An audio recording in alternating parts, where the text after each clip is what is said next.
This mastery session is all about why the words you use matter. And one of the things I observe is simply this. A lot of people are very careless with their language. And so, there's a huge shift. You can either be a victim or you can be a leader, but you can't be both.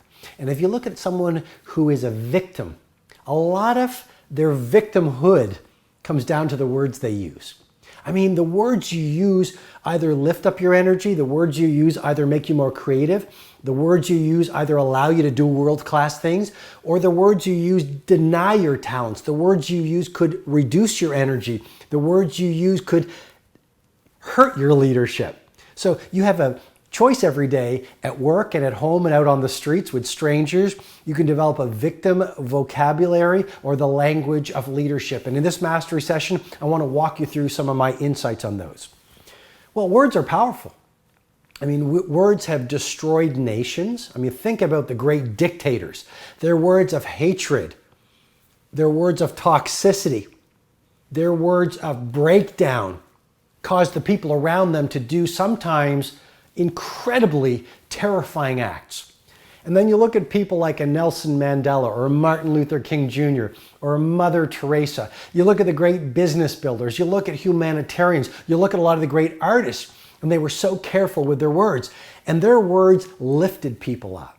And that's really what great leaders do. They use the language of leadership. You look at a victim, and they say things like, "This is a problem. I've got a problem right here."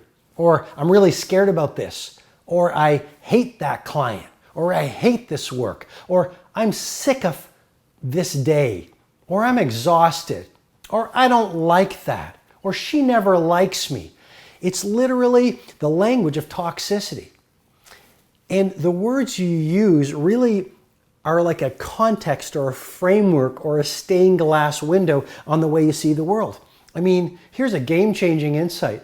You see the world not as it is, you see the world as you are. You see the world through a lens, and your language forms that lens of belief. I mean, your lens of belief and your personal filter on reality is not really a true filter on reality. It's just the filter on reality that has formed as a result of all the words you've picked up from the moment you were born. So when you were a little baby, your mom and your dad used the language that they were taught when they were kids to use.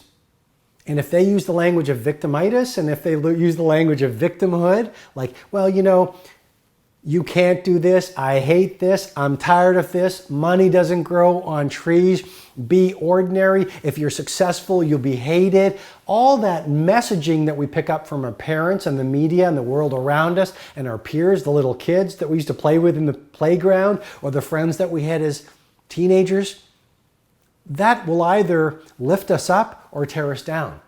So I guess what I'm trying to say, and hopefully I'm making the point clearly for you, but we see the world through this personal filter, and a lot of this personal filter that drives our performance and our behavior is really constructed from the words that we've picked up and then the words we are taught to use.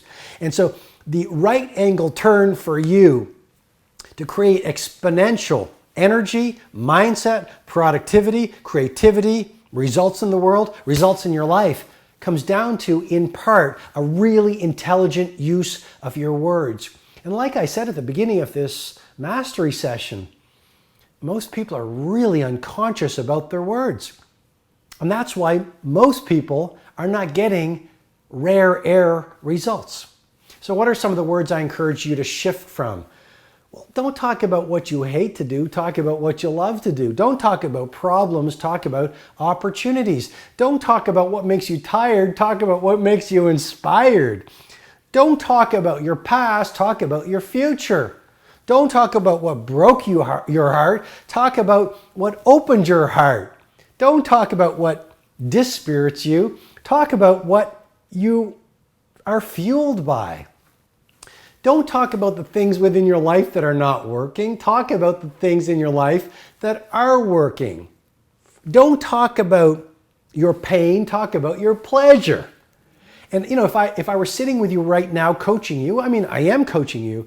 And what I would encourage you to do as soon as I finish this mastery session is pull out your journal. And if you're not journaling, please start journaling, because journaling is a ritual you want to install into your days. Joan Didion said this, "I don't know what I think until I write it down." Think about that. I don't know what I think until I write it down.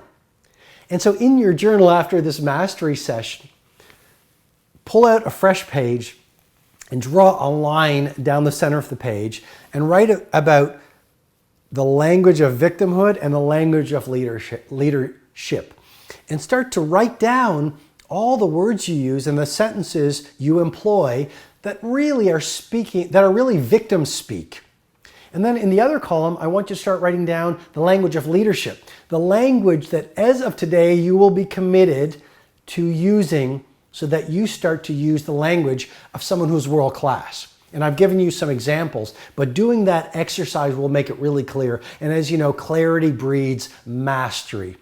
Bottom line is this: you are built to be a leader. You are not constructed to be a victim. And once you get your words right, you are going to start noticing daily shifts in your energy, your focus, your momentum, your confidence, and your output. And when you start getting those words right, you start lifting your professional life, your personal life to a whole new level of wow. And guess what? That is what you are meant to do.